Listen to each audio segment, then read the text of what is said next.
Hello, everybody. This is Matt with that from that Matt 85, and this is Bearded Reviews. I'm here with my friend Pat. How's it going, everybody? I just want to send a quick shout out to all the peaceful protesters out there and say everybody that's been hurt in this crazy week we've had. Just I thoughts with you.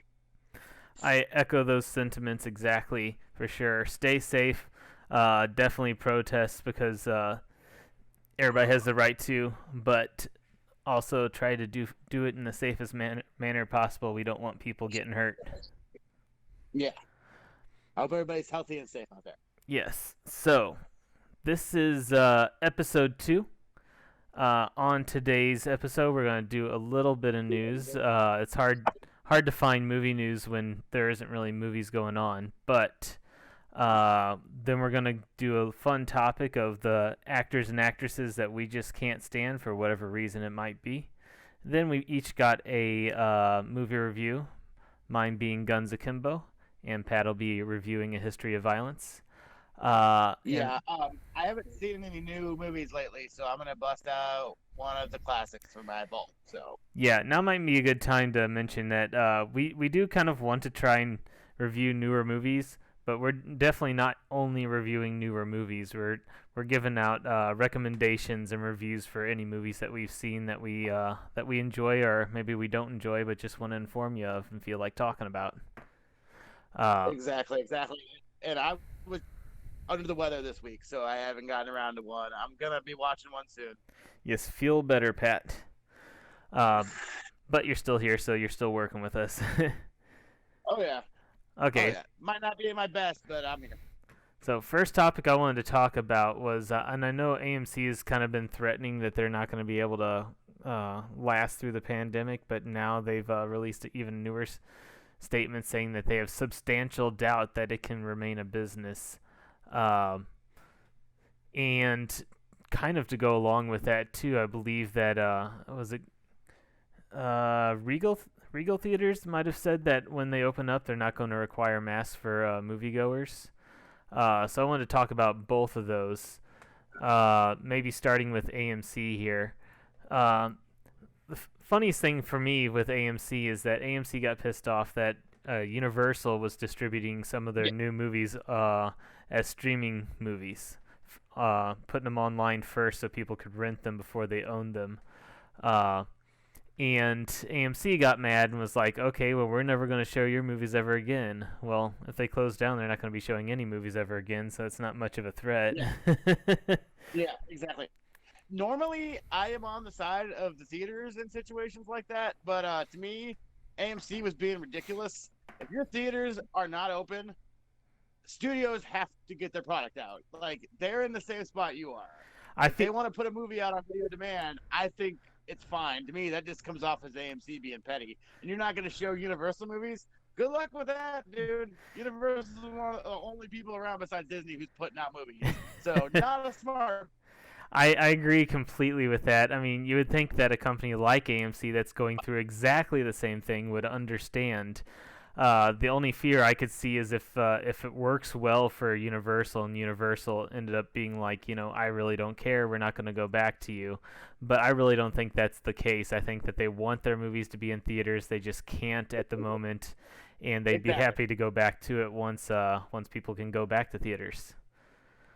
It's like, do you really think Universal wanted to lose money in that situation? Because they lost money in that situation. There's no way they didn't. So Yeah. to me, it's like let them make their money how they can. Yeah, at least at the moment, you can't hold Yeah, every single movie back and then eventually release it. Just because exactly. there's going to be a big block of movies there and just not enough screens to show them all on. You have to, as a strategy with releasing movies, you want to release them at certain times, intervals from themselves, and at so that they're not competing with each other because people generally don't have unlimited time and money to go see as many movies as they want all the time. A lot of families, especially when they're paying for 4 or 5 tickets, $50 to $100 with food. They're not going to be able to go that often, so you want to be able to space your movies out. And I don't know if AMC is expecting Universal to be like, okay, we're dropping 5 movies this week. We're going to lose out on money. Exactly. And people also have to be able to watch something while they were quarantined. Like, you have to think of your customer as well. You have to think of what they want out of this situation, because that's the bottom line. You've got to take care of your customers so they can come back to you when the movie theaters are open. If you guys just shut down everything and there's nothing to, like, people will remember that. You got to think of your customers too, and that's business 101. And the best thing for them business wise was to release those movies. That's why Disney put out Onward. It's, in this situation, they got to do what's best for their bottom line, and that's what they're doing. That's a true point too. People often don't think about whether they're sometimes just us talking, regular Joes, or even people that are behind the business as far as trying to make as much money as possible. They'll just think of straightforward, if the movie is on streaming, then we're going to get less money. But here's the thing. When you're building up goodwill, it really does pay back. Maybe not 100%, maybe not 200%, but like you said, people remember, people will like that company name, especially if you promote it. AMC, what they could have done has been like, okay, we understand you're doing this. We understand we can't stop you. We understand that it's going to possibly hurt us later down the line, but we need you to survive so that we can survive. What we're going to do is come out with a statement saying, oh, this is a good idea. We understand that they're doing this and we're all for it. Hopefully you'll come back to see movies in our theaters once this is over. Then you got goodwill and you didn't even have to do anything. With the way things are going right now, AMC, like you said, just looks so petty. Since I moved up to Michigan here, I don't have any AMCs around me. I would honestly look towards going to other places just because.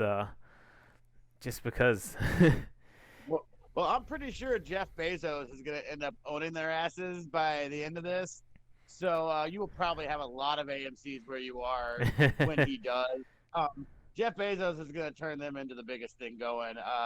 If I were Warenberg, or what's it now? What is Rierenberg? Is it?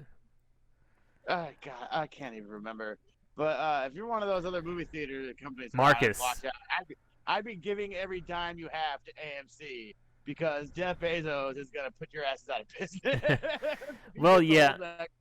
I feel like if AMC is correct about them saying they're going to go out of business, they're not going to shut down every movie theater they have. They're going to get bought out by somebody else who's may not even rebrand them, or maybe they will, but they'll end up being the same thing. Basically, it's an opportunity for somebody as soon as the pandemic's over, for sure. Yeah, it may be Marcus, it may be Cinemark, I probably won't be Regal, because they're kind of, I'm kind of surprised they're not in the same boat as AMC. I don't know many Regal theaters. Maybe they're just not in my area, but to me they're kind of like to me they were kind of below AMC for me. So I'm kind of surprised AMC is the one that's the low dog out here. I feel like AMC, because they're so big, they have more money invested, and because they have more money invested, they have more to lose. Or they're just seeing that their profitability's down, and they're more likely to sell off because it's more profitable. Again, for a smaller theater, they don't have as much, I guess, on the line. They don't have as much that they have to, I guess, in rental, rental of the space or the buildings that they own, and taxes and whatever else they have to pay. They don't have as much. But smaller companies have less money to deal with. Bigger companies have more money to deal with. So the full logistics of that, I'm not 100% sure. And the other topic, I had heard that it was maybe it was Marcus. Regal. Was it Regal? Okay.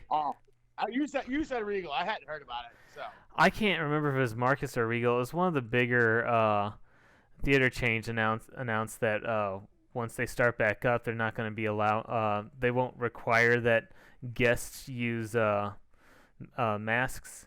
They will require that their staff use masks. I mean, personally, I think that if a business wants to, they want to require masks. That's completely. I guess it kind of goes both ways. The safer Yeah. thing is to say, hey, everybody should wear a mask. But at the end of the day, it's everybody's responsibility to take care of themselves. As long as the theater says you have to do this or you have to do that, and everybody needs to abide by those rules, then that's what it really comes down to. I imagine, even though they're not restricting people to needing masks, that their theaters are going to be like 50%, 30%, 20% capacity, so that there's a good amount of space between everybody. But also, you're in an enclosed small area, which is kind of the worst place to be for the spread of corona. Yeah. So, did you have any specific feelings about that? Either way. I personally prefer that they don't require people to wear masks.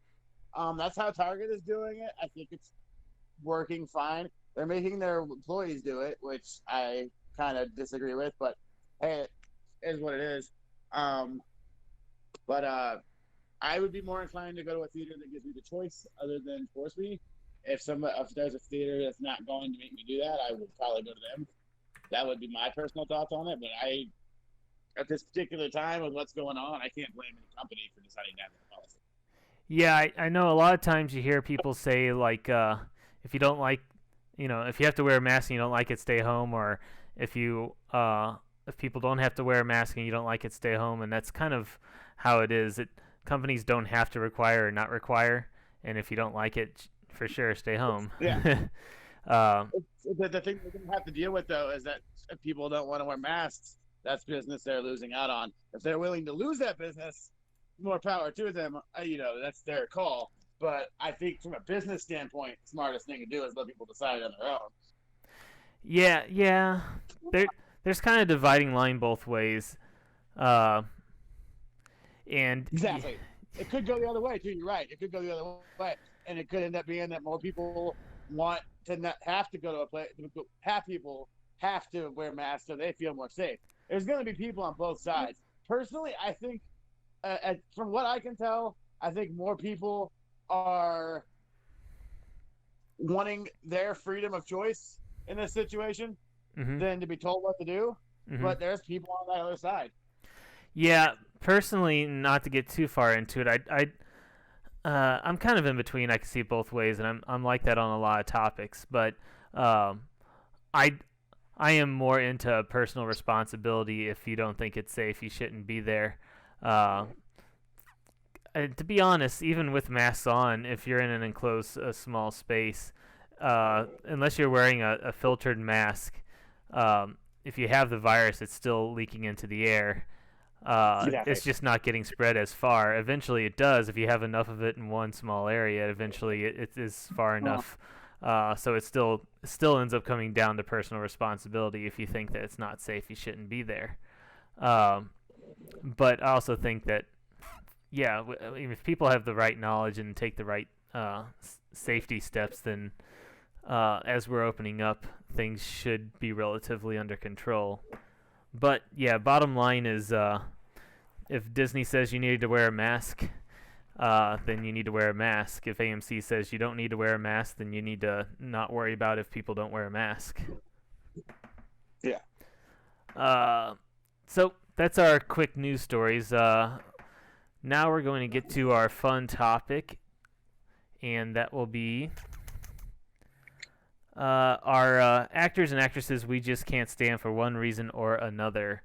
So if you want to start, give us one of yours. I'll put their picture on the screen so people can see them, and then what it is about them that you don't like, and I'll maybe comment a little bit on it after you get done.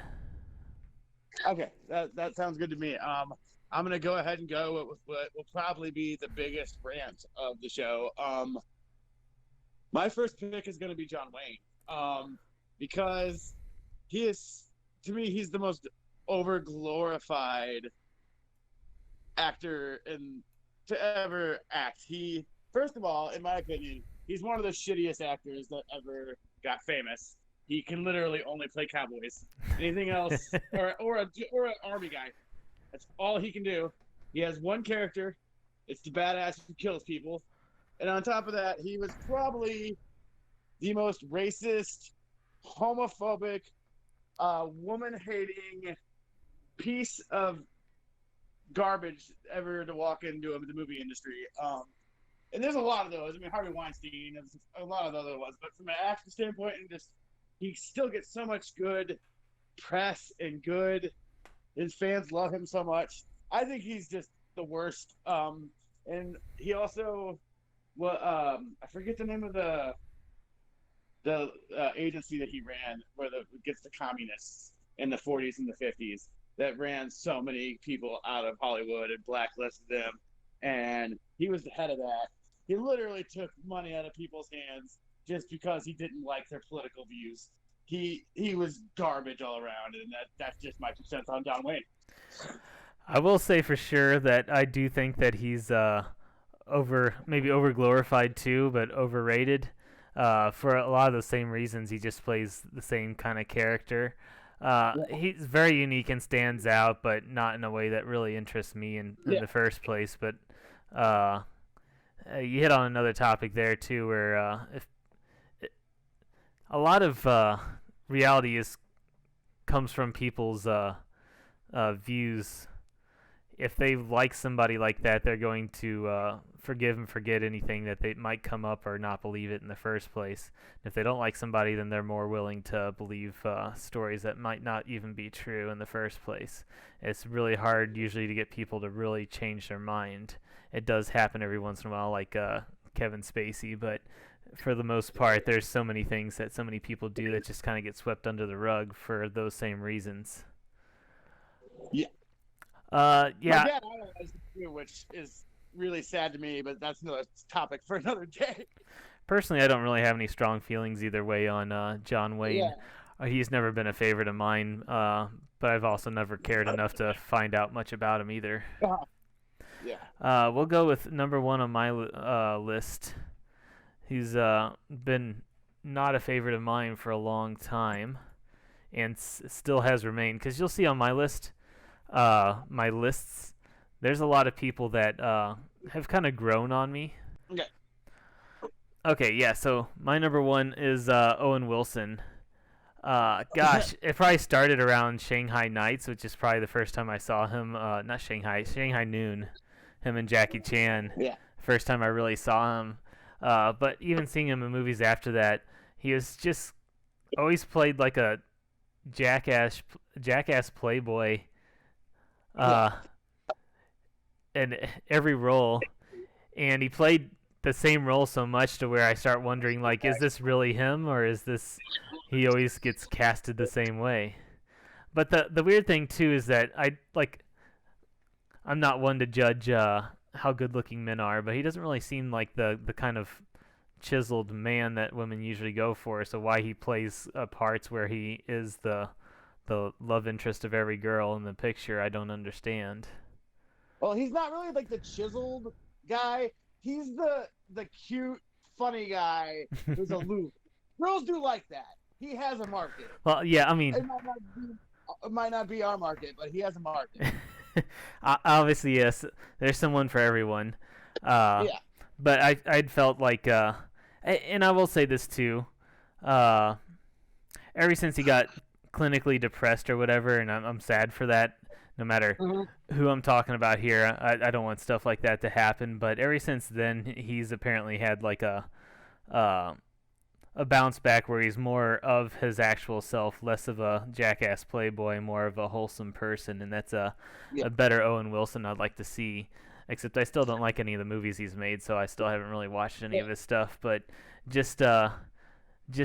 oh, I just thought of another person that I'm not gonna have on here, but maybe we'll bring him up later. But that's just that'll be a running theme here. Is just people that get on my nerves for whatever reason. Yeah. See, with Owen, I don't hate him personally. I think he seems like a cool dude outside of work, like personally. But outside of the Royal Tenenbaums and Zoolander, I haven't liked him in any movie. I like Wedding Crasher, but that's Vince Vaughn's movie. I think Owen Wilson holds him back in that movie, to be honest. Vince Vaughn carried that movie. But I, I I just can't get into most of his stuff. I thought he was perfect for Zoolander. He was absolutely perfect for his role in Zoolander because that's him to a T, and he pulled it off. He was just having fun with that with his friend Ben. That was all. Other than that, and in Royal Tenenbaums, he plays a writer that I kind of relate to, and I thought he was good in that too. And he co-wrote that one, so that might be part of it.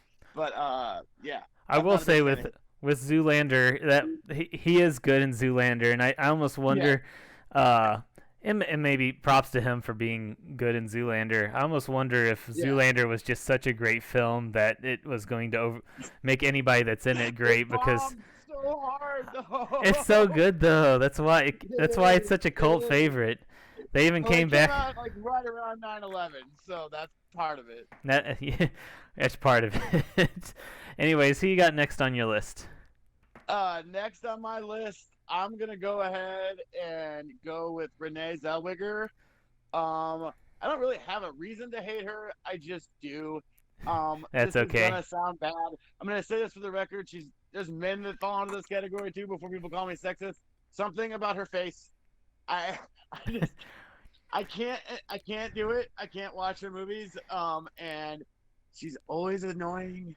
She's always just pesters me. I can't think of one thing I've seen her in where I didn't want to smack her. Yep. And I don't smack women, but I wanted to a few times. And Figuratively, oh, not literally. yeah, not figuratively, yes. You'll have to look at the picture I chose for her later because it's specifically a really bad face she's making. Good, good, uh, good. I don't remember if I've seen her. I know I've seen her in something, but I don't even remember what it is. Probably for that same reason. When I was looking up photos for her, I'm like, ugh. Again, I'm not going to make fun of the way some woman looks, but she has a distinctive Exactly. look. I'm not making fun of her. I'm just saying there's something about her face. Yes. Like I'm not saying it's ugly or anything. It's just She's got a yeah, really scrunched up face with really scrunched up eyes too. It's just I guess her look. I guess it's like she's got dimples, but I don't know if they're real or yeah, makeup. I don't know, but it, sometimes it is like Owen Wilson has that really flat nose. yeah. Not to make fun of him, but that's that same thing where I see that I'm like, eh. See, have you ever seen the Darjeeling Limited? He's got bandages all over his nose throughout the whole movie. Probably the Yes. fastest nose ever looked on screen. Yes. It's when they messed it up. Yeah, I guess now's probably a good time to say really quick too. We're having fun here, and hopefully we're not getting too personal because we don't. We're definitely not trying to be personal, especially when we're talking about Right. anybody's looks. It's just for fun, and hopefully poking fun at something like that isn't. Yeah. We're hopefully not crossing any Yeah. lines. I don't want to cross lines. I don't want people to. I'm not on Twitter, but if I ever get on there, I don't want people on there giving me shit. So that's my life. Yes. Nothing that people can pull up decades from now. Exactly. 'Cause there's so much. Ugh. Yeah, I don't have a whole lot to say about Zellweger. I think I do somewhat avoid her movies too, but Yeah. something I noticed too when we're sharing our lists is we don't have too many or any crossovers really. That isn't to say that we wouldn't agree, but what came to our minds first wasn't something that was the same for us. So Yeah. next on my list. For me, especially when you talk about people I don't want to see in movies, is Jack Black. Uh, my dislike of Jack Black probably started in high school with Tenacious D. He was, and I've changed a lot since high school, but he was like everything I disliked in high school. Very out loud and I guess how would you say it? Obscene for the sake of being obscene. Like it seemed like people that liked Tenacious D at the time just really liked non-serious music with a lot of cuss words. Uh, Like and then me. and Jake. uh, but then he evolved into movies, and he was kind of that same like convincing everybody that he's a rock expert and hip with the chicks Well, and he kind of is. You know what's kind of weird is because I watched School of Rock, and this was around the time where I didn't want to watch anything with Jack Black in it.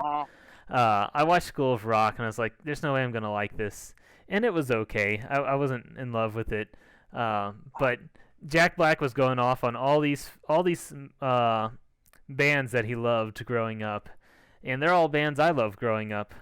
But then he produces music that's not really too close to it. Not I've seen that a lot of times where like I don't like Fall Out Boy, but when they mention all the music that inspired them, it's all bands that I like. So I'm always like, what happened? How come you like all these bands, but then you end up making music I hate? Where's the connect? But that's just the way it is. I will say with Jack Black though, I've seen him in a few more movies lately. And it's not that I need him to be kid friendly, but he's just decided that he wants to do kid friendly movies. And he's worked really well in those roles. Like I watched him in the house with the clock in the walls, or whatever that movie was. It was a decent movie, and his part in it was a driving force that I think really made the movie fun and light and entertaining. So he's I liked his cameo in the Muppet movie too, the newer Muppet movie. So he's on a good track with me. It's still. I see his face on the movie poster. I'm like, I'm gonna not see that one. Have you seen his cameo in Anchorman? Is that not only? Oh yes. That's probably my all-time favorite cameo in any movie. I love that scene. But I also want to say I don't like Jack Black's most. I haven't liked the Jack Black movie in forever. His old stuff is fantastic. I love Tenacious D, and as far as Tenacious D goes, if you have not seen the sketch Rockstar Sperm for Sale, it is the funniest damn thing I think I've ever seen in my life. I would recommend that if you have not seen that. But yeah, no, Jack Black is hit or miss. I would say my favorite work of his is from High Fidelity, which is the movie where he got his big break. But he did a lot of work, and then about like the time he had kids and stuff and got really, really famous and started churning out the kid stuff. It's just he definitely toned down his stuff, and I liked him as the guy who would say the filthiest shit. That was I loved him back in the day. Same with Kyle Gass. I figured that'd kind of be your opinion, but that's fine. That's why we're airing out our different strokes for different folks. Yeah. Who's next on your list? Next on my list, let me think a minute. Okay, yeah. I'm gonna go ahead and just blast him for his recent stuff. I'm a huge fan of Joaquin Phoenix as an actor.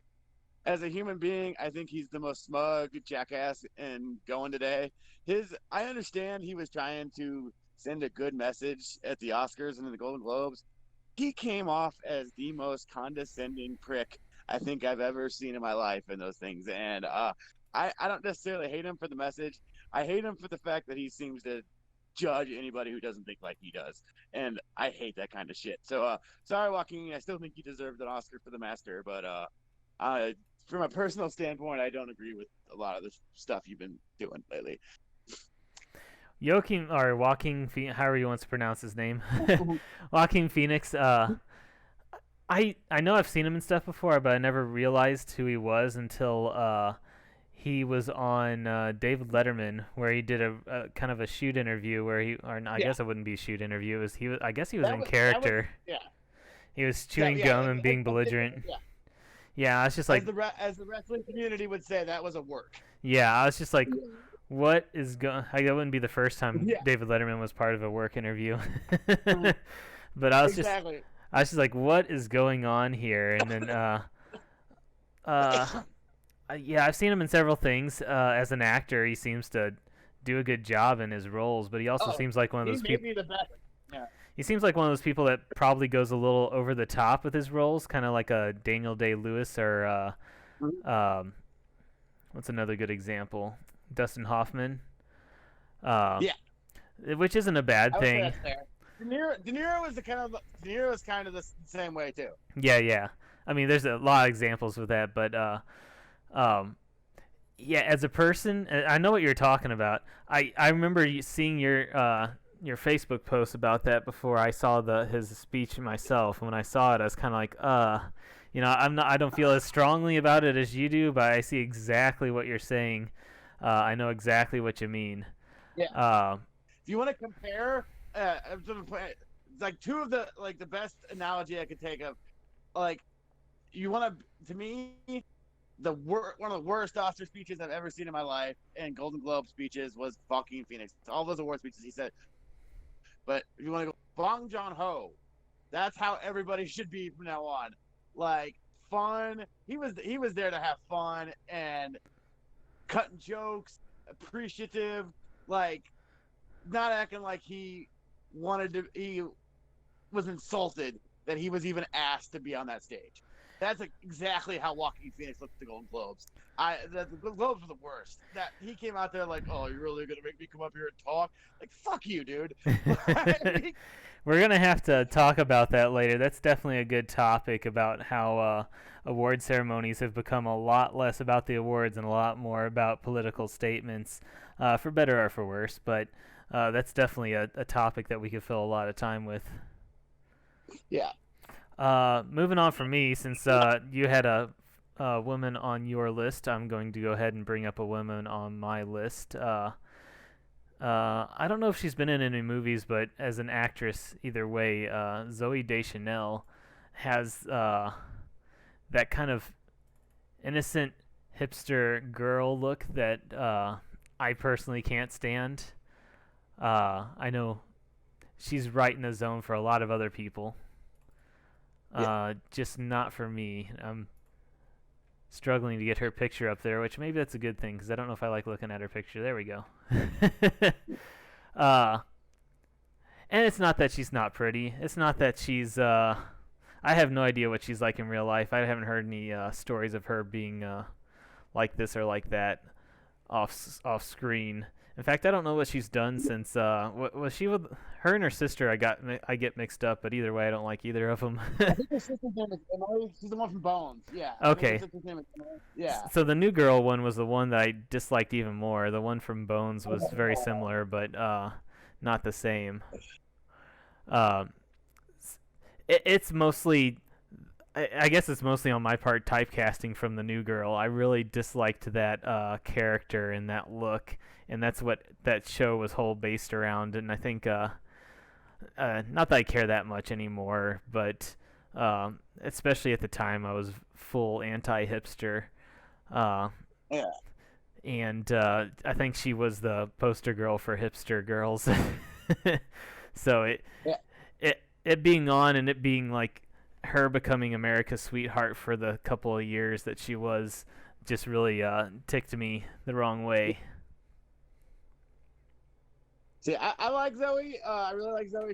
I would say there's 5 women in comedy over the last, not even decade, like this century, that have really stepped up their game and made big changes for women in comedy. I would put her on that list. I would put Melissa McCarthy on that list. I put Kirsten Wiig on that list. I would put Rose Byrne on that list, and I would put Leslie Jones on that list. But and Sarah Silverman too. I forgot about Sarah Silverman. But Sarah Silverman's probably top of that list. Yeah, I know you love her. I love Sarah, but I like Zoe because you could say she can be different than that. That's what her bread and butter is, a hipster dorkster look. That's what got her. She did that in 500 Days of Summer, and she did that in New Girl and a bunch of other stuff. But she can also be snarky and sarcastic and batshit crazy. She was great on Weeds as a hippie, psychopathic, crazy. She was fantastic on there, and she was really good in Outfits, kind of the dry, like I said, sarcastic. So she doesn't always do that, but that's her bread and butter for sure. Yeah, it's hopefully not personal. It's just that, like I said, it ticked me, and now I have her typecast. And as I've shown with Jack Black, you can pull away from it and change my mind. But right now, that's where she's at on my list. Yeah. So who's next on yours? Like I said, mine is mostly people who I just hate as people. I'm like most of the people on this list. I like their work. This guy, Russell Crowe. And I've actually over the last few years, I guess I'm used to him being just a smug, arrogant dick. But especially with the thing he did on John Oliver was hilarious. I'll give him that. And like I said, he's a great actor. He was great in L.A. Confidential. He was great in A Beautiful Mind. He was really good in Gladiator. He was great in Cinderella Man. He's a talented actor, but that South Park episode where they just shit on him for a half an hour was just dead on how I feel about Russell Crowe. He's just a smug, arrogant dick who likes to beat up people who don't like him. I got the picture that you requested up there, so that's on our stream. Yes. Man, Russell Crowe. I know I've seen him in a few things, and usually it's more like more serious work and roles in movies that I think are kind of boring, even if they're good artistic movies. So I honestly don't have much of an opinion on him whatsoever. I don't even have much commentary on his work. He's been a part of artistic movies, and that's about all I can say. Well, like I say, L.A. Confidential is probably my favorite work of his, and he is a drunk. I don't know if I'd say he's smug, but he's definitely not friendly, and he spends most of the movie beating the shit out of people, and that's kind of Russell Crowe to achieve, from what I can tell. I've seen clips of that movie. I haven't seen the whole movie yet, but I do want to because the clips I've seen are very intense, very very interesting. Movie. Great movie. I'm going to throw a curveball. Somebody that I didn't tell you was on my list, but I just thought of it now, and I got his picture. I must have forgot to mention Zoe. I meant to put her up there for sure. There we go. This, you guys probably know, or you guys, anybody that knows me knows this. Matthew McConaughey. I could not stand him for the longest time. I know I made you watch him on Fool's Gold with when we first started Bearded Reviews.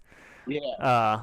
I've seen movies he's in. I've enjoyed movies that he's in. I can't say I've ever really enjoyed him in those movies. I've always wondered why he was kind of like the... Because, I mean, with Fool's Gold, and I think several movies when he started his career, he was the stereotypical handsome man in a... I guess in the kind of the romance, the women's what would you call that? The romance getaway films for usually aimed at women. Comedy. Yeah. The rom-com. Airplane movies. But that's how Quentin Tarantino describes them. Movies, Kate Hudson movies, they're all over the airline, so it's that's her bread and butter. He's definitely changed since then, but even now with his Lincoln commercials and his Wild Turkey commercials and the kind of persona that he's had seems really unauthentic. Like he's trying way too hard to be cool in a weird sense that actually isn't actually cool anyways.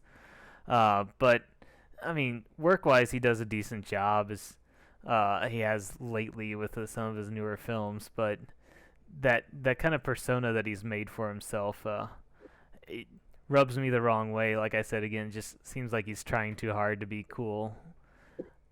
I'm not sure how you feel about him. I hated him, and for the longest time, I thought Dazed and Confused was the only movie of his I liked. It was like his first big role. Everything he did after that, I thought he was shit. He annoyed me the longest time. And about 07, 08, when he started making better choices, he took firm control of his career. It's noticeable too. Over around that time period when he started taking roles that he wanted and not ones that were just going to make him a shitload of money. He's talked about that too. And when he started doing that, I kind of love him now. He's one of the better actors going today because he makes smart choices as an actor. He knows what works for him. He knows what doesn't work for him, and he's made it work. And he's done a lot of great work as of late, especially Dallas Buyers Club and True Detective. But I would say the start for me was with Tropic Thunder and Eastbound and Down, when he wasn't taking his work so seriously. That's the thing with me, is that I think he was trying to get respect as a serious actor and doing shitty romantic comedies with Kate Hudson. And he kind of realized, I have to actually act to be a respected actor. And he started doing it. And now I like him. Okay, we're gonna do one more each. So Pat, if you want to pick your last one, go ahead. Okay, I'm gonna go with a guy who is more known for his directing, but for who does act mostly in his own work. I'm gonna go with Spike Lee. Spike Lee uh, talks more shit than just about anybody who has ever lived. Spike Lee hates anything that doesn't follow what he thinks is good and what he thinks. He basically is just the most arrogant person I think in the history of Hollywood, and I just can't stand him. I think he's one of those guys who will talk shit to your face, talk shit to you on the press, and then hide whenever you call him out. Quentin Tarantino proved that pretty quickly. And yeah, I'm gonna go ahead and say it. Part of my beef with him was the way he treated Tarantino, but that's bias there. I'm not even gonna lie. But and he's also just so smug. Like I wanted to throw up at his Oscar speech, and it wasn't even that bad. It was just because he was on. Yeah. Yeah, I know what you mean. He did direct Malcolm X, which is a great movie. I'll give him that. He's I'll give him that. I'll start by saying that he, in fact, this is something that him and Quentin Tarantino have in common. They both really love the Korean film that I very much love, Old Boys. Seeing as Quentin Tarantino sponsored the American release of the Korean film, and Spike Lee remade it in America. Yeah. But I do agree he's very, very, very, very outspoken about his views, unapologetically. And I agree. And I agree with his views. I just don't agree with the way he goes about doing it. That's what I mean. Unapologetic and very aggressive with it. He's been somebody that I don't like or dislike. I don't have too many feelings. I've seen many of his films lately, not all of them. But I feel like it's that same personality that's led to his success in his career too. So maybe it's something that he has to have. But I do understand your feelings for sure. Yeah. I also want to throw this out there. If you want to see the most sexist and most offensive towards lesbians movie you have ever seen in your life, go look up He Hate Me. Or She Hate Me. Sorry, She Hate Me. I got confused that He Got Game. He's got a couple movies with similar titles. She Hate Me. Yes, He Hate Me is the dude from the XFL. Yeah. That's true. But I've never been more offended by a movie. And I don't get offended by movies. Normally. I've been more offended by a movie in my life than by She Hate Me. I would have to say I've not seen it, and definitely don't plan to. And I love Anthony Mackie, who's the star of it. But oh, God, it's bad. So for my last pick, and I still have several on the list, but I'm going to go with an interesting one to talk about here, especially if I can actually get the picture to show up. For me, it'd be Ryan Reynolds. For the longest time, Ryan Reynolds was do not watch territory under any circumstances. I'd say until it got to Deadpool, of course. I was going to watch Deadpool. I was like, hopefully I like it despite Ryan Reynolds. I feel like that's his life role. It's what he was meant to do, and he fills it very well. Definitely. And not just that role, but him afterwards as a person, seeing his tweets, seeing what he does, seeing him on Facebook, seeing him as keeping the role of Deadpool besides also being himself. It's been a lot. Well, I saw him in Detective Pikachu too, which was another film I enjoy his part of. So maybe he's turned it around for me. But when he started off getting super popular, being the chick magnet Van Wilder, I just I could not stand it, and it was he was getting very popular at the time, despite my dislike of him, and even with Green Lantern, which I haven't bothered to see, it didn't make a whole lot of difference for me, but it's a good thing that he's turned it around for me. Hopefully he's it might be like Jack Black, where I don't know if he has kids now or whatever, and I don't know if he's. He does. Well, I mean, Deadpool's not really kid friendly, but he's become more of a, I guess, more of a man and less of a teenage boy trying to portray himself as so much more than he is. What do you think about him? Yeah, I pretty much agree with you on this one. For the most part, I actually like Van Wilder, but I'm more of a fan of Kal Penn and that movie than Ryan Reynolds. But I didn't think he was bad in it. It was an homage to Animal House. It's not anywhere near as good as Animal House, but I enjoyed it. And other than that, there wasn't much he did until Deadpool that I really liked. Yeah, I will say I don't know the name of it, but that new movie that he has coming out from Disney, I think it's directed by Taika Waititi. That is the one about like the life in he's like he lives in a video game. Every day, that looks really fucking good. I want to see that. I know what you're talking about. I can't remember how I felt about it. I think Taika Waititi is directing. I could be wrong on that, but I think that's what I read. I like Taika. That looks. Yeah, me too. Okay, so let's go into our reviews. I'll start us off here. I saw a couple days ago Guns Akimbo.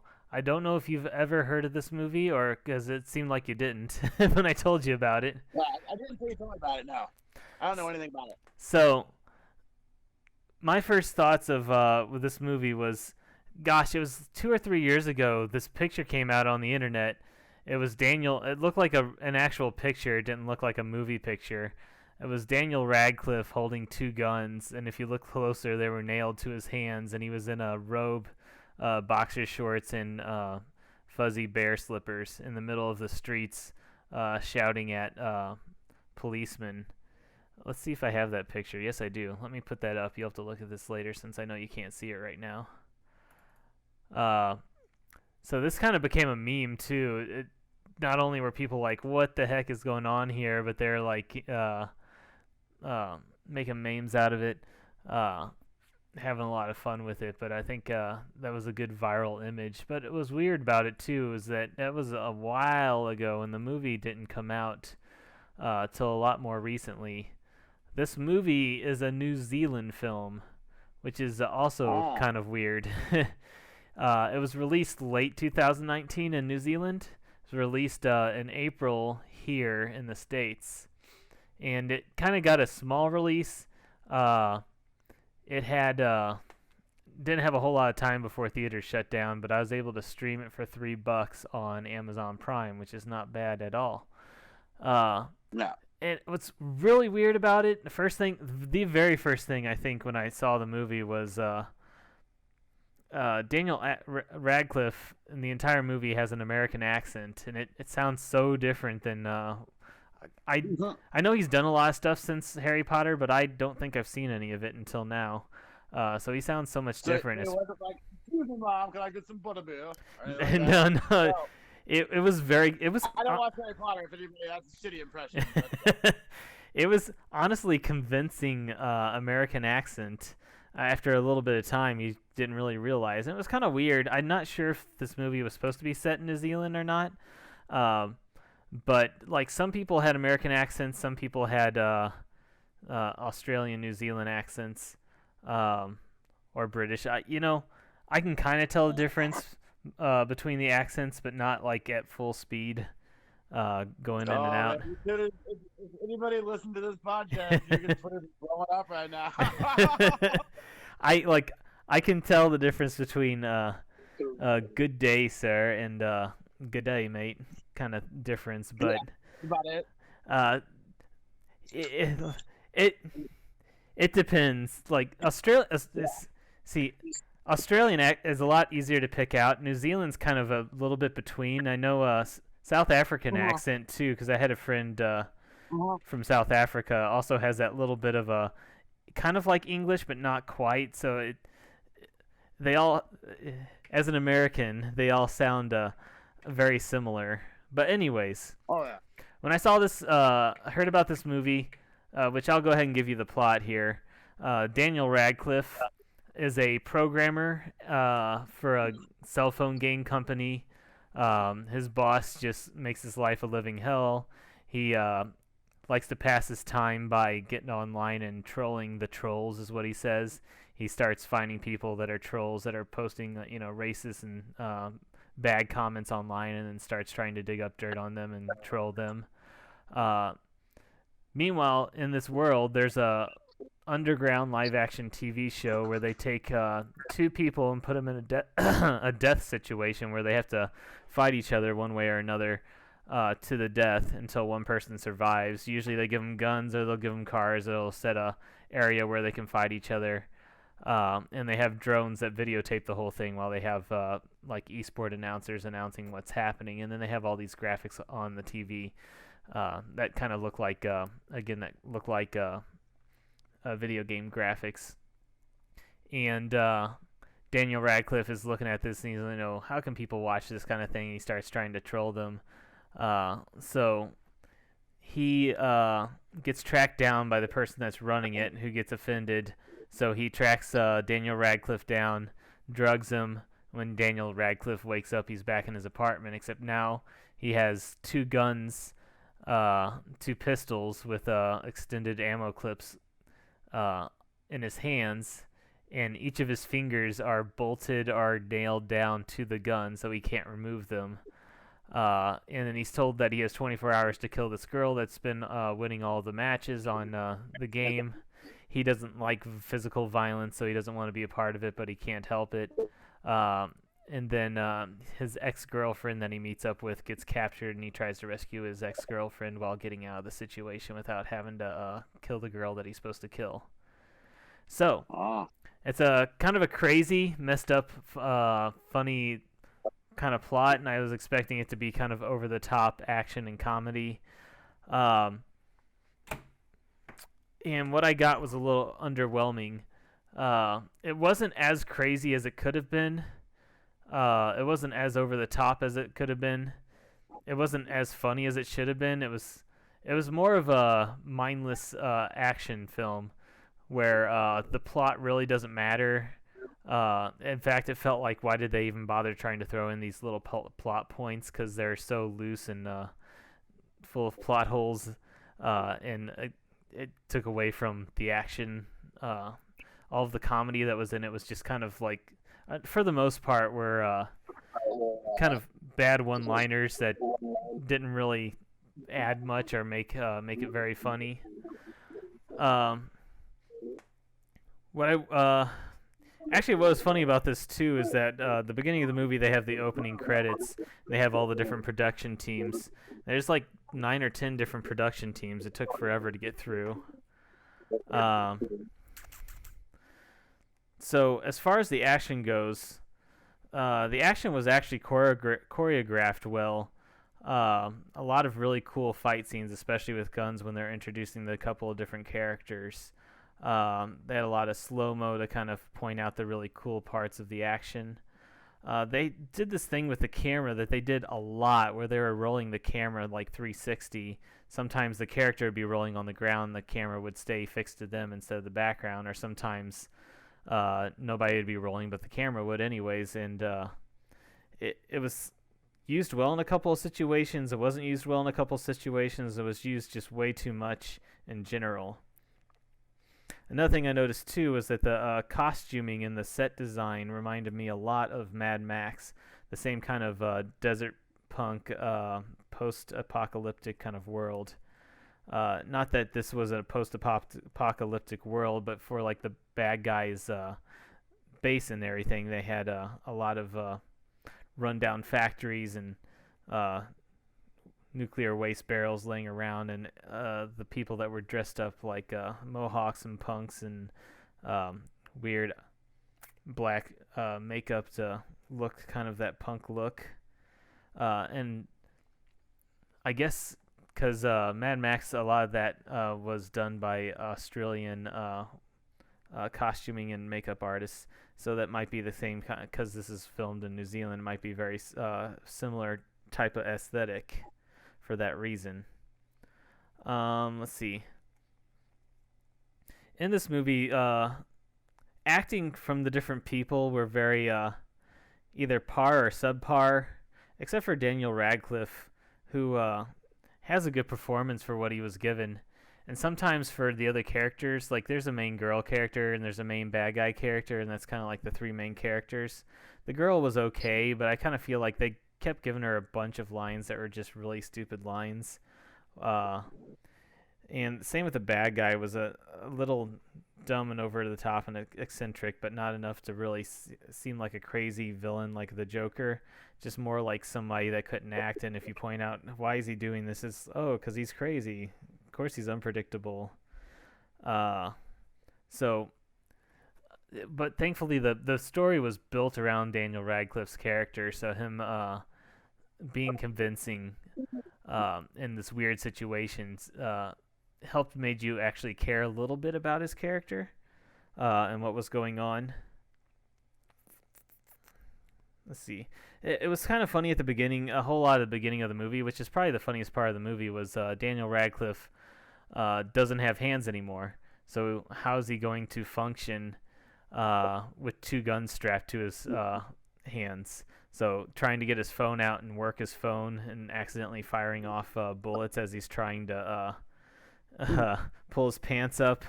They had a scene where he was peeing and he was just trying really hard not to shoot his dick off. In that kind of sense too, there's a lot of good slapstick humor as far as like pratfalls and kind of the violence that wasn't grotesque over the top violence. There was still a lot of smacking and falling and bad stuff happening. That was more funny, that added to the beginning of the film where it was funny. Yeah, like I said, the story was really quick. They just hit on it really quick, like, oh, he works at this company. Oh, he likes to troll the trolls, but they spent about 5 seconds on it, so it was kind of hard to see like the importance of it before they moved on to different parts of the movie where he has guns and there's more action. Yeah, it wasn't as ridiculous as I thought. It should have been a little more ridiculous and over the top. I feel like that was kind of what the movie was going for.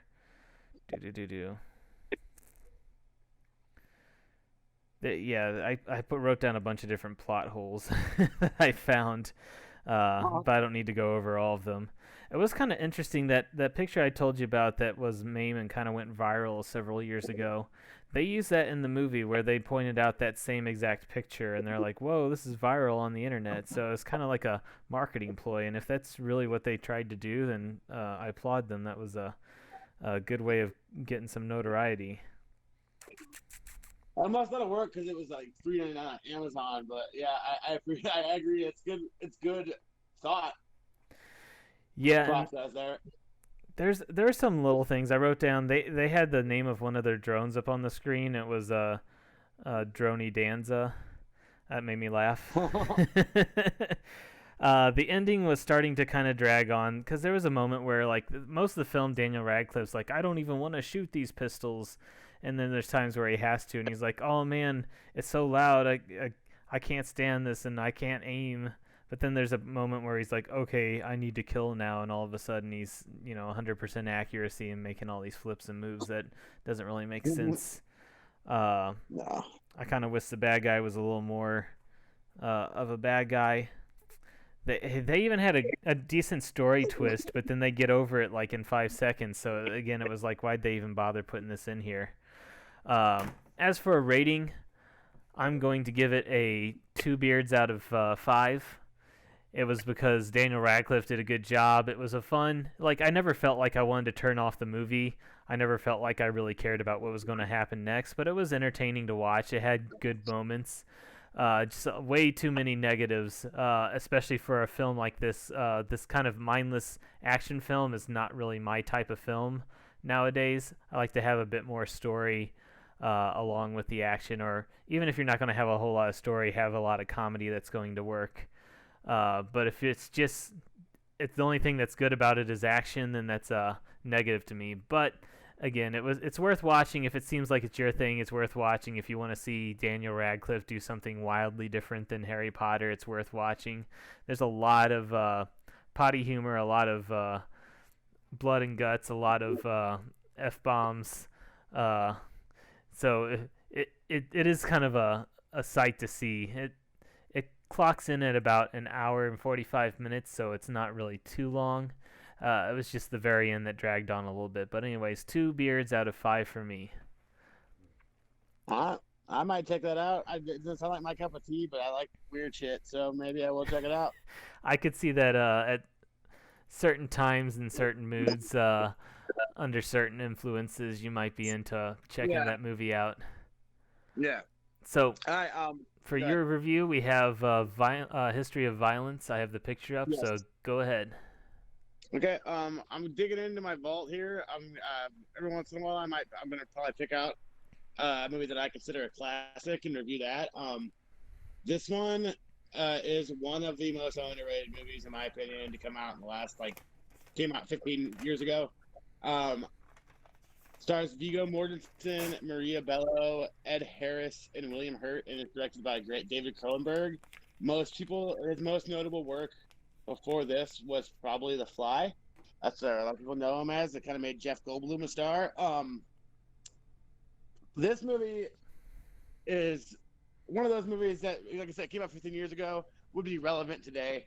It's about violence in the world and how it's not only affects people, but how we are all kind of addicted to it. It's sexually, um, video games, movies, anything you want to It's everywhere, and how it affects the society we live in. It's also, in some ways, a mob movie and very different take on the mafia. It's not a generic type of mafia and organized crime as well. Um, the point, the whole story of the film is I forget. Viggo Mortensen is a family man. He's married to Maria Bello. They have 2 kids. They live in, you know, kind of a country type of place, and I can't remember what state they're from, but they're not super far away from Philadelphia, and I remember that. And anyways, he runs a mom and pop restaurant. He's a good father, loving wife with a very healthy sex life. There's quite a few sex scenes in this movie between him and Maria Bello. They have a lot of chemistry together. The love story is a big part of it too. Um, One day, he shows up to work at the restaurant, and 2 guys uh, are there past close, will not leave, and all of a sudden they start pulling a gun and they can rob the place and kill the woman who's working behind the register. And Viggo Mortensen all of a sudden steps up and pulls out an unbelievably violent and heroic moment and kills both these guys in cold blood to protect his store. And as he kind of wakes up from because they kind of knock him out in the process. As he's in the hospital, he realizes that there's TV cameras around, and he is not too happy about that. And all of a sudden, he's the star of the town, and he's the biggest thing going, and everybody's talking about him. And that's when trouble starts. And Ed Harris shows up, and Ed Harris ends up is a mafia boss in Philadelphia, and he thinks that Vigo that he knows this guy as Joey Cusack, a Philadelphia gangster that he ran into years back and who scarred his face in a fight years ago. He's convinced this is Joey Cusack. He swears he's not him, but that's how this whole story kind of takes a turn. And as as the story goes through, and as he runs into Ed Harris and William Hurt, who's supposedly Joey's brother, all this kind of chaos comes out, and you realize not only is this guy really good at really mysterious and has a sick past, has a weird past and very subjective, he also is very good at violence. He turns out to be Joey Cusack, and the whole point of this story is how it affects his family, how it changes his life, and how his wife becomes more attracted to him, despite hating his guts when she finds out who he is. And it's a very unique, different take on not only violence in America and crime, but love stories and the family dynamic. And I can't recommend this film enough. I've loved every second of it. It's probably the best work of both Viggo Mortensen and Maria Bello.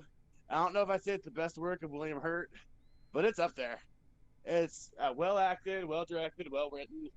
Just a perfect movie, a perfect crime drama. And if you're looking for something you're not really knowing what to walk into and you don't know expecting anything, this is the kind of movie for you. It's full of surprises and it keeps you on your toes the whole time. Sounds like the type of movie that I've been into lately. One of those uh, well thought out, well acted, well directed type of movies that, uh, yeah, I know. Uh, Movies that are up for awards oftentimes get poo pooed by the regular general audience, but I feel like at least in the more recent years, the movies that are up for awards tend to be some of, if not the best movies that come out each of those years. So when I say one of those type of movies that would be up for awards is, I mean that as a compliment. Yeah, this is one of those ones that should have been and wasn't. It was on a lot of top 10 lists. Rolling Stone gave it a classic rating and put it on the #1 on their list of the year. It got snubbed in every single category. Didn't get anything, I don't think. They made up for it, at least to Vigo for his next movie with Cronenberg. They did Easter Promises, which is also a really good movie. Not as good as this, in my opinion, but a very good movie. He got a nod for that. But yeah. It looks like this movie is available on Amazon Prime, YouTube, iTunes, Google Play, and Vudu, all for $4 if you're into wanting to stream it. Otherwise, you could probably find it pretty cheap in eBay, Amazon, or anywhere else if you want to buy the DVD. And with that, I think we're going to close out our show for this week. It sounds like next week we might be having a guest star with us, and we will probably be talking about our favorite sports movies. With that being said, we're going to go ahead and close out, so see you guys next week. Yep. Good night, everybody. I'm going to get my chicken on. And one last reminder before we start, or before we end this, check out, at least right now, that Matt85 on Twitter for any announcements concerning our podcast, including this one. If you're looking on YouTube, please give us a like, subscribe if you like what we're doing, and leave any comments that you have, including actors, actresses that you just can't stand, or what do you think about the movies that we reviewed. We like a lot of audience interaction, and we want to see what you think. So go ahead and, yeah, like I said, leave those comments, give us a like if you liked it, and hopefully we'll continue to grow and keep doing a better job.